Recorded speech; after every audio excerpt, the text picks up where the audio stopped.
the one, the only, the QB1, Kenny Yoho. Thank you. Yoho, baby, what's up?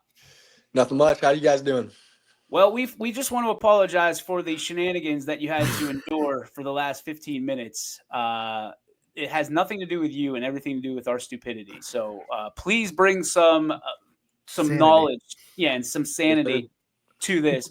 First off, we want to start off. Congratulations on all your success, man. When you look at your numbers, what are you most proud of from the 2024 campaign that you bring into 2025 and you want to raise that bar? I'd say the thing I'm most proud of is 7 wins. I just like to win football games. I would like to win with my guys. And, like you said, you just got to keep building that bar. So as long as we're winning games, I'm happy. When you have the running attack that you had last year with Easton Armstrong, 1,000-yard rusher, it's got to open things up for you when they say, okay, can he go air and out? What's that like for you to be able to see a lot of open space when you're dropping back in the pocket? It's great, honestly. When you have a rusher like that, it keeps them on their toes. Everybody's cheating up in the box, and then you can just tack them through the air, and it's a great balance. I got to imagine that's a smiley moment for you when you see them go 10, 11 guys in the box and you walk up to that line and you just kind of look over to your receivers and you give a little pat on the old lineman's fanny and go, hey, we're going to score on this play. What's it feel like for you knowing, almost like Madden, you're sitting there and you know that you've got someone locked in and you're going to score in the next play? When I see someone and I just know we're about to score, there's no other rush. You get a little nervous. Sometimes people are too wide open, but you just got to get the ball there and let them do their thing. Like we said at the top, 7 wins last year for LABRAE, but I know you guys aren't satisfied. You have more to get done this year. What are some things that you're trying to take the next step in this year to get more wins? I think we got to take it more a week at a time. Show more leadership in the senior class. I feel like we've been doing good at that, being more vocal. I just feel like we just got to keep stringing together good practices, and we're going to have a great year. Do you feel like you caught kind of everybody by surprise last year with the success that you had? And do you feel kind of in the same vein, do you feel the pressure of, idiots like me sitting there talking about 9, 10 wins this year and trying to kind of do the clean sweep across 2025? I always say pressure's privilege. When you have that pressure, it's a privilege you have it, So I do think, we caught a lot of people off guard last year. We were an underdog team, and, we're still an underdog. I saw a record prediction that we're going to be 4-6, and I just can't wait to prove that wrong. Whoa, 4-6. What? Wasn't us. It was not. Our hands are clean, baby. Hey. Who said it? I got you, Kenny. Who said it? We're going to have a tooth extraction here, too. I won't name drop. All right. Hey, you say the word, and we'll take care of it. All right, pal? Off air, tell us. We'll take care of it. Maybe we'll take care of it. Maybe it'll just happen in the dark of night, under the cloak of darkness. You don't need to know. I think it'll take care of itself. But in all seriousness, when you go out on the field Friday nights, especially pregame, there's something special about Friday Night Lights and being able to experience that. What's your favorite kind of moment taking it in before a game starts? Pregame jitters, you'll never feel anything like that in your life, going out there, balling with your guys, you've known them your whole life and you get to do something great with them. So it's a special feeling. No feeling can replace it. All right. For you talk about pregame jitters. What are some of the pregame, I don't know, the superstitions, the stuff that you like to do before the game? Is there music? Is it, who gets the aux cord, that kind of stuff? What's the has to happen here tomorrow night to get you guys ready for a 1-0 start? I never really tune into the music. They play their stuff. I'm kind of just focusing on my breathing, calming my nerves, and then just taking it all in, letting myself be a part of the moment. Kenny's locked in. I love it. One of the other things I ask pregame is, you have enough time in football to kind of look out in the crowd and try to spot some people. Who are the people you look for? Who are some people that you want to know where they're sitting and where they're going to enjoy, watching you do your thing? Yeah, I always have a pretty big group at the games. My mom and stepdad Dan, my aunt and uncles, and my cousins. They're always there supporting me, so I always try to find them. I'll give them a little wave. All right, what's the celly? Is it just going up and to your lineman? What's the celly for you this year? Or do you want to keep this kind of under wraps before and you can debut it on YSN?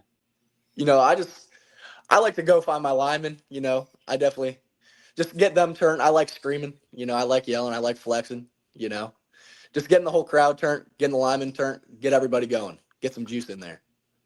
Football is an emotional game, and I know it is kind of tough to stay locked in when all those emotions are going, especially week one when you've been feeling, waiting for it for so long. What are some of your routines to kind of toe that line between feeling the emotions that you have to feel, but also staying locked in and staying mentally right? I definitely say like just controlling my breathing, I always try to, like I said, keep myself in the moment. And I feel like when you like surrender yourself to the moment, you always do better.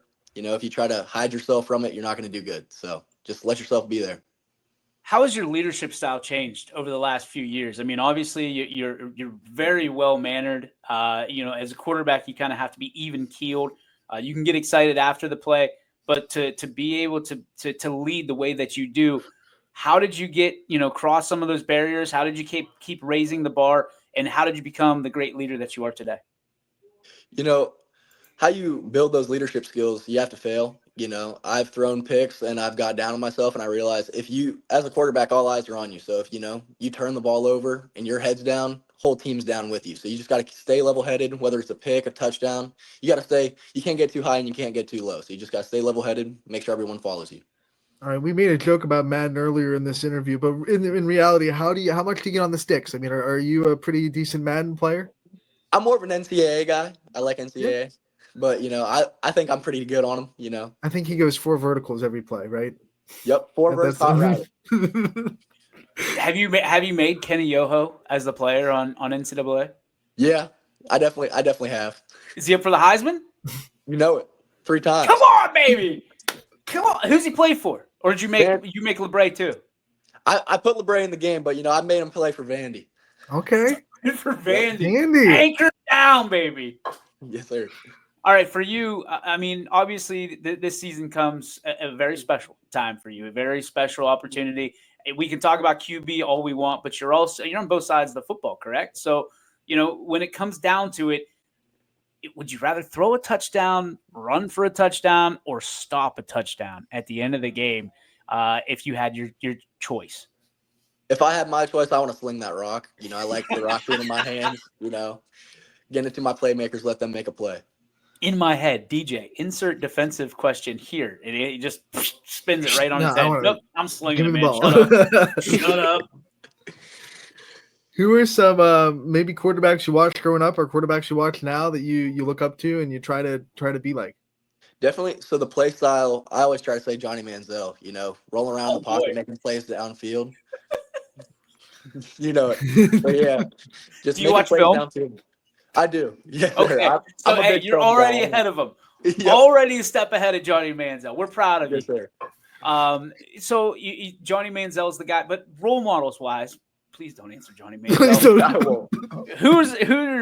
Who are your role models? On the field and off the field. I'm a Cowboys fan, so I'd say Dak Prescott. Oh my gosh! Couple-time Walter Player of the Year award. I came in this interview. I wanted to love you, man, with everything that you do. And Johnny Manziel and the Dallas Cowboys? Are you serious? Lifelong Cowboys fan. Gosh. Have you started watching the doc yet? I haven't yet. I really haven't had time. Been in that film room. Okay, well that's a great answer. Well, I'll give you that. Great but answer. It's pretty awesome. I'm not gonna lie, pretty great. Way before your time, but I think you'll appreciate it because For sure.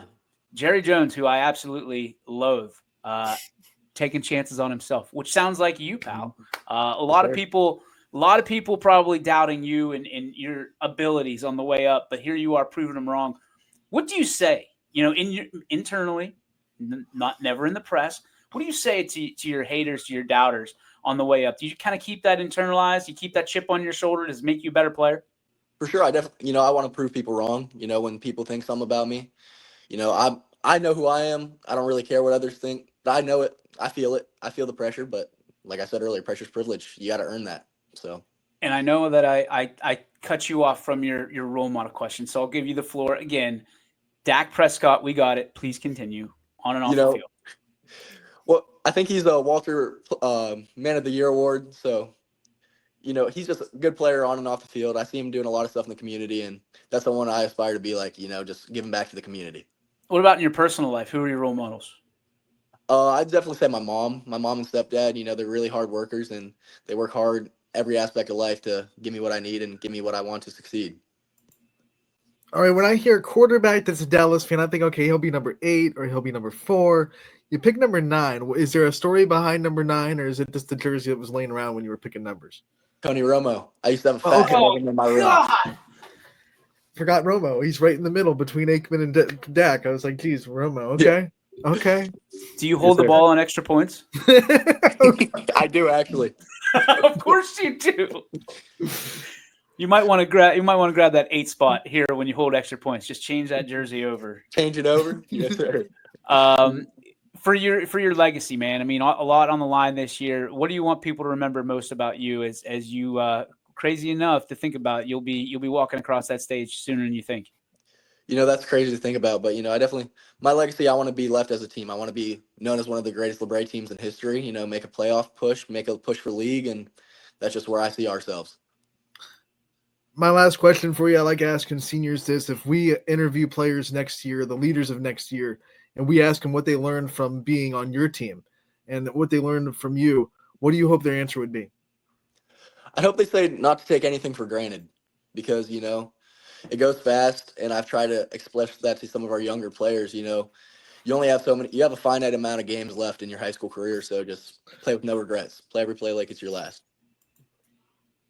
Kenny, we can't appreciate you enough, man. Thank you for putting up with our shenanigans during this interview. Thank you for kind of keeping it light, and certainly thank you for everything that you've done on and off the field in LABRAE and for the game.